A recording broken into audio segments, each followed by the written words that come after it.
इस वक्त हम खड़े हैं सीकर ज़िले के नीमका थाना उपखंड के जो पाटन तहसील है उसके हरियाणा बॉर्डर के आखिरी छोर पर एक ग्राम पंचायत है श्यालोदड़ा।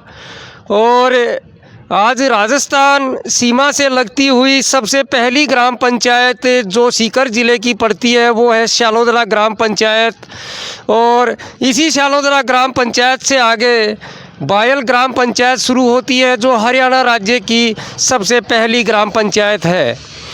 और नीमका थाना ज़िले को लेकर के और सीकर संभाग को लेकर के जो कि गहलोत सरकार में बने थे और भजनलाल की सरकार में निरस्त हुए, उसी के विरोध को लेकर के नीमका थाना ज़िले में आंदोलनकारी जगह जगह आंदोलनरत हैं।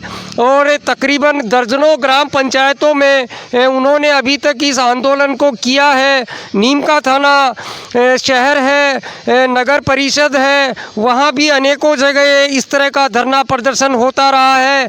और आज उसी को लेकर के यहाँ इस ग्राम पंचायत श्यालोदड़ा में ये लोग मांग कर रहे हैं, नीमका थाना जिला वापस करो, सीकर संभाग वापस करो।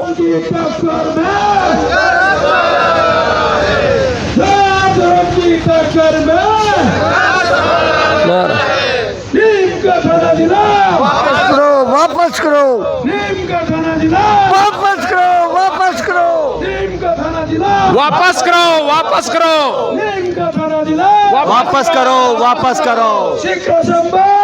ये आप सुन सकते हैं, नीमका थाना जिला वापस करो, सीकर संभाग वापस करो। अभी जानते हैं इन्हीं से कि ये धरना प्रदर्शन कब तक रखने वाले हैं इस तरह का, और कब तक ये नीमका थाना जिले के लिए संघर्ष करते रहेंगे। आप देख रहे हैं एससी मीडिया के साथ में चीफ एडिटर ईश्वर आसट को इस ग्राम टक्कर में की टक्कर में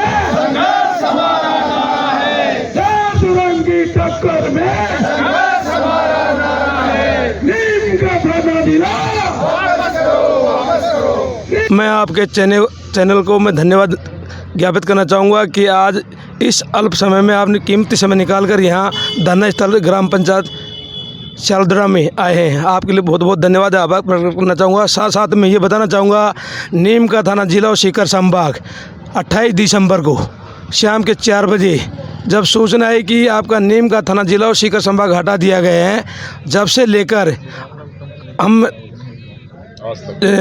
जिला कलेक्टर ऑफिस के सामने लगातार 39 दिन धरना दिया था। उसके बाद में संघर्ष समिति ने तय किया कि ग्राम पंचायतों में जा के जन चैतन्य की यात्रा के रूप में गाँव में जाएं, गाँव की ओर कूच करें, जो कि लगातार हमने आज 31वां दिन है।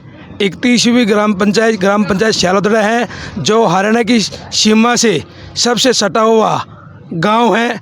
यहाँ से हमारा जो आज वर्तमान में जो सीकर जिला बनाया गया है उसे मुख्यालय से दूरी 135 किलोमीटर दूर है। भजनलाल सरकार से ये पूछना चाहते हैं कि जब आपने अपना डी कुमेर जो जिला बनाया है उनकी मात्र भरतपुर जिले से 35 किलोमीटर है, आज हम ग्राम पंचायत श्यालोदड़ा में बैठे वह बना था। तो हमारे ये हरियाणा से सटा हुआ गाँव सीमा, हरियाणा की जो सीमा लगती है 60-70 किलोमीटर, यहाँ लॉ एंड ऑर्डर की पालना हो रही थी। कानून व्यवस्था बिल्कुल मजबूत बन गई रहने में, या अवैध कारोबार, अवैध माइनिंग वगैरह, क्योंकि ये माइनिंग जोन का क्षेत्र है पूरा। आज नीमका थाना जिला हटते ही यहाँ असुरक्षा का भाव हो गया है। यहाँ आम जन लोगों में हर कोई या मारता पीटता, कानून की व्यवस्था बिल्कुल बिगड़ी हुई व्यवस्था हो गई है। नीमका थाना जब जिला बना था तो ये पूरी 70 किलोमीटर दूरी, 60 से 70 किलोमीटर सीमा बिल्कुल पाबंद हो गई थी, सुरक्षा का भाव आ गया था और यहाँ कानून व्यवस्था शानदार चलने लगी थी। लेकिन जिला हटते ही हमारे से ये छीन लिया गया है, जो कि हम कतई बर्दाश्त नहीं करेंगे। जिला जब नीमका थाना बना था तो महिला थाना खुलने की संभावना थी। नहीं, अभी सिंह जी बाजोर हैं जो पूर्व विधायक भाजपा के, उन्होंने मजाक के लहजे में कहा होली का स्नेह मिलन था या उन्होंने सीरियस होकर के कहा? उन्होंने कहा कि नीम का थाना विधायक को तो विधानसभा में आवाज़ उठानी चाहिए थी, वो तो गांव-गांव जाकर के पंचायत जाकर के लोगों को बेवकूफ़ बनाने का काम कर रहे हैं। तो इसको लेकर के आप क्या कहेंगे? मैं आपको बताना चाहूँगा कि हमारे वर्तमान जो विधायक हैं सुरेश मोदी जी, उन्होंने विधानसभा के पटल पर भी रखा है, माननीय मुख्यमंत्री के सामने ये अपना प्रेजेंटेशन भी दिया है।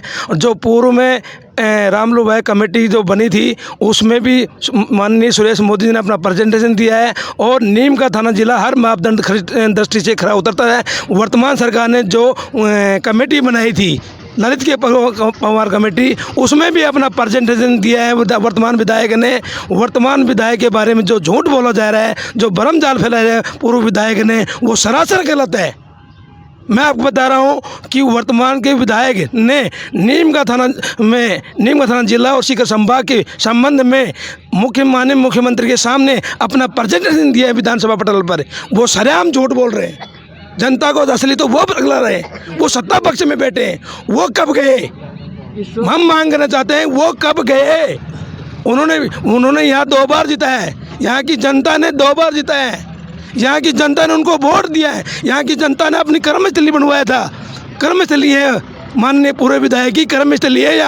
यहाँ मान सम्मान से जनता ने जिताया। उन्होंने जिले के लिए क्या किया आज तक हम पूछना चाहते हैं। क्यों झूठ बोल रहे हैं वर्तमान विधायक के बारे में? सत्ता तो उनकी है, जिला उनको मांग लगनी चाहिए, लेकिन बार बार ये अपने बयानों में बात नहीं आ रहे, जो कि कतई हम पसंद नहीं करेंगे। यहाँ के हर व्यक्ति से आप सोशल मीडिया में आप देख लीजिए, उनका कल जो बयान है, एक भी व्यक्ति ने ये नहीं कहा कि जिला नहीं बनना चाहिए। उन्होंने कहा कि आप तो जिला तो बनाइए।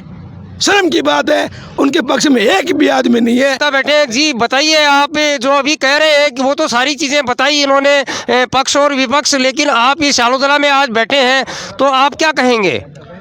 हम साहब, ये जिला और संभाग को निरस्त किया गया है, इसको बचाने के लिए जो विरोध प्रदर्शन के लिए यहाँ इकट्ठे हुए हैं, तो इसके लिए जो बाजोर साहब हैं पूर्व विधायक बीजेपी के, ये पूरा भ्रमजाल फैला रहे हैं जनता के अंदर। वो सैनिक कल्याण मंत्री अपने आप को बताते हैं, लेकिन वो सैनिकों के लिए भी कुछ नहीं कर रहे हैं। वो नाम मात्र के लिए मतलब वो अपने आप को मंत्री बता रहे हैं, बाकी एक धंधा बना रखा है उसने अपने 2 नंबर का कमाई करने का, और आम जनता में भ्रमजाल फैला रहे हैं। उन्होंने खुद जिले को निरस्त किए जाने के अंदर अहम भूमिका निभाई है, उनका योगदान है जिला हटाने में। वो नहीं चाहते कि जिला बने, और यहाँ की जनता का। भैया प्रधान जी क्या कहेंगे? अभी जो 2 दिन पहले प्रेम सिंह जी ने कहा कि भ्रमजाल और अफवाहें तो विधायक साहब फैला रहे हैं, पंचायत जाके लोगों को बेवकूफ़ बना रहे हैं, तो ये इसको आप क्या कहेंगे? होली का मजाक कहेंगे या क्या कहेंगे? जो उन्होंने कल होली सम्मेलन अपने कार्यालय में रखा था, उस सम्मेलन में जिस तरह से उन्होंने मीडिया के सामने सरासर झूठ बोली है, वास्तव में आप बताइए, आपने भी सुना होगा, अखबारों में पढ़ा होगा कि विधायक साहब ने आज से कुछ दिन पहले ही इसी सत्र में जिले को, हमारे जिला जो निरस्त किया गया है उसको बहाल करने की मांग रखी कि नहीं रखी। जब उन्होंने हमेशा एक ही उनका उद्देश्य रहा है और उनको इसके लिए सरकार ने 2 मिनट का टाइम दिया। यदि ज़्यादा टाइम देते तो विस्तार से वो उस विधानसभा में सारी बातें रखते। नीम का थाना सभी तरह से पूरे मापदंड पूरा कर रहा था, फिर इसको जिला हटाने का क्या कारण था? यहाँ सारे के सारे कार्यालय सुचारू रूप से कार्य कर रहे थे। कलेक्ट्रेट कार्यालय, एसपी कार्यालय, अन्य जितने भी कार्यालय थे, वो सारे अधिकारी अपने यहाँ पर बैठ कर के कार्य कर रहे थे। जनता को आसानी से 30-35 किलोमीटर की दूरी पर सुविधाएं मिल रही थी। और इन्होंने जो जिला निरस्त किया भजन लाल सरकार ने, वो इस नीम का थाना की जनता के साथ घोर अन्याय किया है। और जनता इसका आने वाले समय में वोट की चोट से जवाब देगी, ये मैं आपको आश्वस्त करता हूँ। नहीं प्रधान जी, वोट की चोट से जवाब देगी, इसका मतलब तो ये हुआ कि अभी विधानसभा और लोकसभा चुनाव भी नज़दीक नहीं है, अमूमन 4 साल के तकरीबन है दोनों चुनावों में, तो इसका मतलब नीम का थाना 4 साल तक तो जिला नहीं बनेगा। मेरे को तो गुंजाइश लगता नहीं कि ये सरकार इस जिले को बहाल करे, परंतु हम पूर्णतः आश्वस्त है और जनता की आवाज़ उनके कानों तक पहुंच रही है। ये बात नहीं है कि नहीं पहुंच रही, मीडिया के थ्रू भी पहुंच रही है। आप जैसे मीडिया कर्मी इस आवाज़ को वहां तक पहुंचा रहे हैं। यदि मुख्यमंत्री जरा सा भी उनमें यदि द्वेष भावना नहीं होती तो तुरंत जनता की भावना को देखते हुए इसको बहाल करते, परंतु उनके हठधर्मिता के कारण से वो इसको बहाल नहीं कर रहे हैं। तो इसलिए मैं आपसे ये कह रहा हूँ कि जनता सहन नहीं करेगी जो इस यहाँ की नीम का थाना के बच्चों को कितना बनाने की है, जिनके वो कागज़ तैयार हो गए और वो कागज़ अब है ना, पहले नीम का थाना जिला लिखा गया, अब उसमें है ना सीकर जिला दुरुस्त करवाना पड़ेगा। कितनी बड़ी अन्याय हो रही है। नहीं प्रधान जी, बिल्कुल ये समस्याएं तो स्टूडेंट्स के साथ में, यूथ्स के साथ में, बेरोजगारों के साथ में चल रही हैं, लेकिन अभी आपने कहा कि वोट की चोट, माना कि 4 साल बाद भजनलाल सरकार जिला बना देगी, लेकिन सर जिला तो भजनलाल सरकार में बनेगा, उसका फ़ायदा तो फिर भाजपा को होना चाहिए, कांग्रेस को थोड़ी होगा। नहीं नहीं, जनता कितनी इतनी बेवकूफ़ नहीं है कि वो है ना एन टाइम पर जिला बना करके फ़ायदा लेना चाहे। ये जनता सब समझ रही है। यदि उनको आप ये बताइए, बाजवा साहब एक टाइम ये कह रहे थे किसकी ताकत है कि इस नीम का थाना की जिला को निरस्त कर देंगे, और वो इतने जल्दी फुट गए। कहा था कि नहीं कहा था? प्रतिशोध की भावना से नीम का थाने के जिले को हटाया गया है, इसका हम पुरजोर विरोध करते हैं।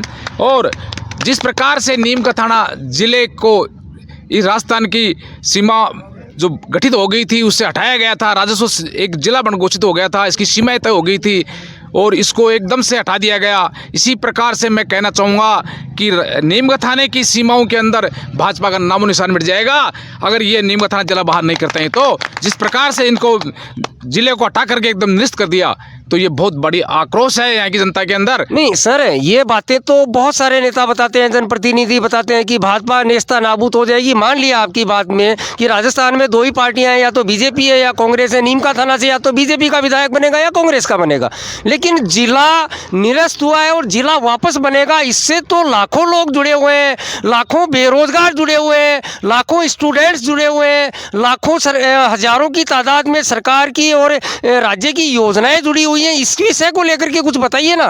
देखो, जिस प्रकार से हमारी पूर्ववर्ती सरकार ने नीमगढ़ थाने का जो विकास किया वो आम जन जानता है। यहाँ जितने काम हुए, मैं ये कहना चाह रहा हूँ, बीजेपी सरकार में एक भी काम नीमगढ़ थाने में गिना दो तो हम धरना छोड़ देंगे। एक भी काम इनका किया हुआ नहीं है, सारा काम पिछले सरकार ने हमारे नीम का थाना के, चलो आप नीम का थाना पाटन क्षेत्र में बैठे हैं, कोई 2-4 काम गिनाइए आप जो विधायक साहब ने किए हो। हाँ, ये हमारे पाटन का जो सारे तहसील मुख्यालय खुला, यहाँ की कॉलेज बनी और काफ़ी हमारे काम हुए। जो हमारे बेटियाँ जो नीमगढ़ थाना जा करके या कोटपुतली जा करके शिक्षा ग्रहण करती थी, वो आज पाटन जाके आ रही हैं, जो यहाँ से सिर्फ 20 मिनट का रास्ता है पाटन जाने का। नीम का थाना में ऐसे कुछ काम किए हो 2-4 विधायक साहब ने?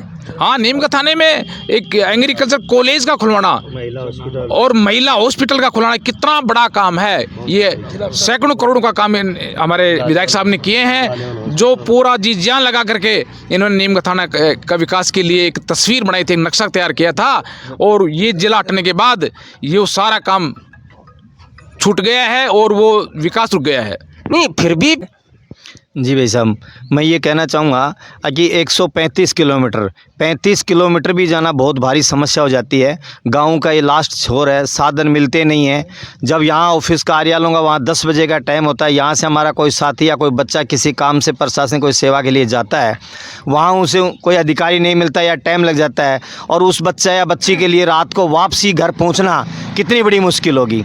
मैं यहाँ बैठे हुए सरकार में जो भी नुमाइंदे हैं उनसे मैं ये कहना चाहूँगा, कम से कम ये सोचिए कि हमारे बच्चों की जगह अगर आपके बच्चे हों और उनके साथ ऐसी परिस्थितियाँ भी गुजरें तो क्या बीतेगी। इस स्थिति को हम देखते हुए ये कहते हैं कि हमारे साथ जो अन्याय की ये नहीं होनी चाहिए। इस सरकार को हमें हमारा जो हक है, हमारा जो ज़िले का हक है, उसको निश्चित इनको बहाल करना चाहिए ताकि हमारे साथियों की पीड़ाएं कम हो, हमारे बच्चों के भविष्य के लिए। अभी भाई कमल जी जो बता रहे थे कि वाकई इनकी पीड़ा है, क्योंकि अभी ये हरियाणा बॉर्डर का क्षेत्र है, इस तरह के दर्जनों गांव हैं जो सीकर ज़िले से लगते हैं और वाकई इनकी पीड़ा है। और हम भी, हमारा एजी मीडिया चैनल भी इस बात की पुरजोर अपील करता है कि वाकई में नीम का थाना ज़िला बहाल होना चाहिए। नीम का थाना जिला, नीम का थाना जिला, नीम का थाना जिला, नीम का थाना जिला, शिका संबाद, शिका संबाद, शिका संबाद, इंकलाब, इंकलाब, इंकलाब, इंकलाब, इंकलाब, इंकलाब, इंकलाब, नीम का थाना जिला, नीम का थाना जिला।